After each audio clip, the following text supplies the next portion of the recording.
গভীর সমুদ্র থেকে ভেসে আসা ৫৮ ফুট দৈর্ঘ্যের যে মৃত্যু তিমিটি রয়েছে, সেই মৃত্যু তিমিটি দেখার জন্য কুয়াকাটায় আগত পর্যটক সহ স্থানীয়রা ভিড় জমিয়েছে। আমি বর্তমানে সেই ঝাউবগন স্থানে অবস্থান করছি। আমরা আপনাদেরকে সেই তিমিটি দেখানোর চেষ্টা করছি। আপনারা একটু জানিয়ে রাখতে চাই যে আজ ঠিক বেলা ১২টার দিকে কুয়াকাটার যে ঝাউবন স্থানটি রয়েছে, সেখানে মৃত্যু তিমিটি ভেসে আসে। তবে সকাল ৯টার দিকে কুয়াকাটার যে গভীর সমুদ্র রয়েছে, কুয়াকাটা সংলগ্ন যে সমুদ্র রয়েছে, সেই সমুদ্রের কাছেই কিন্তু গভীর সমুদ্রে ভাসতে দেখেন স্থানীয় জেলে থেকে শুরু করে বিভিন্ন পর্যটন সংশ্লিষ্ট লোকজন। তখন কে এম বাচ্চুকে জানানোর পর তিনি কিন্তু স্পিড বোট যোগে সেখানে যায় এবং সেই বিষয়টি তিনি চিহ্নিত করেন যে এটি একটি মৃত্যু তিমি।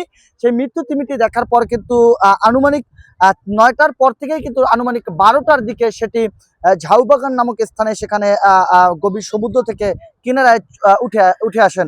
আমি এ বিষয়ে কে এম বাচ্চুর সাথে কথা বলার চেষ্টা করব। আমরা একটু আপনাদেরকে স্পষ্টভাবে জানিয়ে রাখতে চাই যে সকাল থেকেই কিন্তু এখানে অর্থাৎ বিভিন্ন পর্যটক সহ স্থানীয়রা তারা ভিড় জমিয়েছে এবং তারা এখানে এসে এই তিমিটি দেখার চেষ্টা করছে। আমি একটু আপনাদেরকে জানার চেষ্টা করবো যে সকাল থেকেই আপনি এই তিমিটির সাথে ছিলেন এবং গভীর সমুদ্র গিয়েছেন চিহ্নিত করার জন্য, এবং ১২টার দিকে আনুমানিক ১২টার দিকে যেটা আপনারা বলেছিলেন যে ১২টার দিকে এটা এই ঝাউবগন নামক স্থানটি উঠেছে।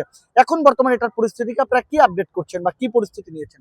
জি, ধন্যবাদ খবর কুয়াকাটা। আমরা সকাল থেকেই আসলে এইটাকে আমাদের উপর যে টিম কুয়াকাটা পৌরসভার যে কর্মী রয়েছে এবং বন বিভাগ উপজেলা প্রশাসনের নির্দেশনায় আমরা কিন্তু স্থানে রয়েছি, যাতে এটার কাছাকাছি কেউ গিয়ে এটাকে অনেকে পাড়া বা বিভিন্নভাবে আর কি ক্ষতিগ্রস্ত হচ্ছে বা এটার দুর্গন্ধ থেকে যাতে মানুষও ক্ষতিগ্রস্ত না হয়, এই জন্য আমরা এখন পর্যন্ত যে উদ্যোগ নেওয়া হয়েছে উপজেলা প্রশাসনের পক্ষ থেকে, আমরা স্কুটারের মাধ্যমে এটা হচ্ছে এইখান থেকে উঠিয়ে নির্দিষ্ট একটা জায়গায় গভীর গর্ত করে সেখানে বালু চাপা দেওয়া হবে, যাতে এটার দুর্গন্ধে স্থানীয় কোনো মানুষের কোনো ক্ষতি না হয়।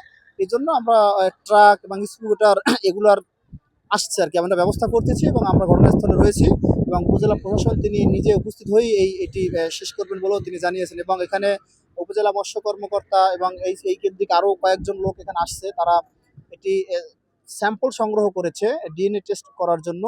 এবং আমরা বারবারের মতো একটি কথা বলি যে কুয়াকাটায় সবসময় আপনারা দেখবেন যে নিউজে কাবাজার হয়, কখনো কচ্ছিপ, কখনো ডলফিন, কখনো তিমি। আসলে এগুলো নিয়ে পরবর্তী কোনো রিসার্চ করা হয় না। এগুলো সমুদ্র গবেষণার মাধ্যমে আসলে বের করা উচিত যে কেন এই প্রাণীগুলো মারা যাচ্ছে। এগুলো শুধুই কি পপুলারের আঘাতে মারা যাচ্ছে, না বড়শিতে মারা যাচ্ছে, নাকি সমুদ্রের পানিতে কোনো সমস্যা হয়েছে, ডাইভার কমিউনিটির যে বিষয়টা, এটি নিয়ে যদি গবেষণা করা হয় আমার মনে হয় যে এগুলোর ন্যূনতম মৃত্যুর কারণ বের করা যাবে। আর মৃত্যুর কারণ বের হলে অন্তত এর কিছুটা হলেও মৃত্যু কমানো সম্ভব হবে। এবং পর্যটকরা কি রিভিউ দিচ্ছে? পর্যটক এবং স্থানীয়রা দেখলাম আমি অনেকে ভিড় করছে এবং তারা দেখছে কি রিভিউ দিচ্ছে, কি রিভিউ পাচ্ছেন? জি, এখানে স্থানীয়রা তো জড়ো হয়েছে, পাশাপাশি কুয়াকাটাতে আগত এই মুহূর্তে যে পর্যটক রয়েছে তারাও কিন্তু এখানে ভিড় জমিয়েছে। কেউ কেউ জীবনের প্রথম তিমি দেখেছে এবং অনেকের আগে দেখলেও এত কাছ থেকে কেউ দেখেনি, আবার জীবিত দেখলেও কেউ মৃত দেখেনি। এক একজনের এক এক রকমের মতামত। তবে বেশিরভাগ পর্যটকেরই যে ভাষ্যটা ছিল আমরা অনেকের কাছ থেকে জানতে চেয়েছি, তারা আমাদেরকে যেটা বলল যে যেহেতু সচরাচর তিমি দেখা যায় না, এটি গভীর সমুদ্রে একটা জলজ প্রাণী, এইটাকেই যদি সংরক্ষণ করা যায় পরবর্তীতে যারা আসবে তারা অন্তত এভাবে দেখতে না পারলেও এটি স্ট্রাকচার যাতে দেখতে পারে, সেটা তাদের জন্য আরো আকর্ষণীয় হবে। এবং সেই বিষয়টি কিন্তু আমরা উপজেলা প্রশাসনের সাথে শেয়ার করেছি। হয়তো বা এরকমের কিছু হতে পারে, স্যারের সর্বশেষ স্যারের মতামতের ভিত্তিতে আমরা সিদ্ধান্তে পৌঁছাতে পারবো যে এই কঙ্কালটিকে আসলে আমরা সংরক্ষণ করতে পারবো কিনা, করা যাবে কিনা, অথবা সর্বশেষ আমরা পরবর্তীতে আপনাদেরকে জানিয়ে দেবো ইনশাআল্লাহ। ধন্যবাদ আপনাকে। প্রিয় দর্শক, যেমনটা শুনেছে, আমি কিন্তু আগেই যারা আমাদের খবর কুয়াকাটার সাথে লাইভে যুক্ত ছিলেন তারা অবশ্যই জেনেছেন যে কুয়াকাটায় একটি বিশাল আকৃতির তিমি ভেসে এসেছে। সেই তিমিটি দেখার জন্য ইতিমধ্যেই কিন্তু কুয়াকাটা আগত পর্যটক সহ বিভিন্ন এলাকা থেকে আগত স্থানীয়রাও কিন্তু এই তিমিটি দেখার জন্য এখানে এসেছে এবং সবাই ভিড় করেছে। আমি আপনাদেরকে দেখানোর চেষ্টা করছি যে বিভিন্ন দূর দূরান্ত থেকে আসা স্থানীয় এবং বলতে পারেন যে পর্যটকরাও তারাও কিন্তু ভিড় জমিয়েছে এবং তারা কিন্তু এই তিমিটিকে দেখছেন। অনেকে এটাকে ক্যামেরা বন্দি করে ক্যামেরার ফ্রেম বন্দি করে নিয়ে যাচ্ছেন। অনেকে আবার এটাকে এক নজর দেখার জন্য অটো ভ্যান বা ইজি বাইক করে তারা ছুটে এসেছেন।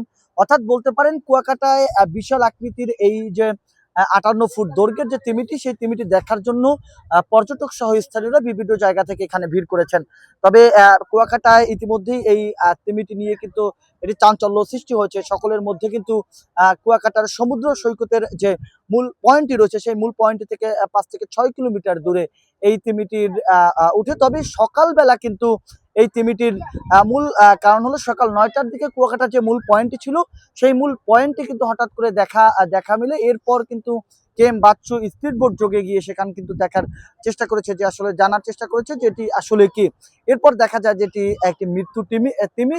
এরপর আনুমানিক 12টার দিকে কুয়াকাটার যে ঝাউবাগান নামে যে স্থানটি রয়েছে, সেই ঝাউবাগানে এই তিমিটি উঠে আসেন এবং ওঠার পর কিন্তু টুরিস্ট পুলিশ, নৌ পুলিশ, থানা পুলিশ, বন বিভাগ, এছাড়াও মৎস্য কর্মকর্তা থেকে শুরু করে বিভিন্ন প্রশাসনিক লোকজন তারা এখানে আসতে শুরু করে এবং উপজেলা প্রশাসনের নেতৃত্বে তাকে মাটি চাপা দেওয়া হবে বলে এমনটা আমরা জানার চেষ্টা করেছি। তো সর্বশেষ আপনাদেরকে জানিয়ে রাখতে চাই যে কুয়াকাটায় এই মুহূর্তে যে বিশাল যে তিমিটি উঠেছে, সেই তিমিটি ইতিমধ্যেই সংরক্ষণ করার চেষ্টা চলছে এবং সেই মৃত্যু তিমিটি দেখার জন্য স্থানীয় এবং পর্যটকদের ভিড় আমরা লক্ষ্য করতে পেরেছি।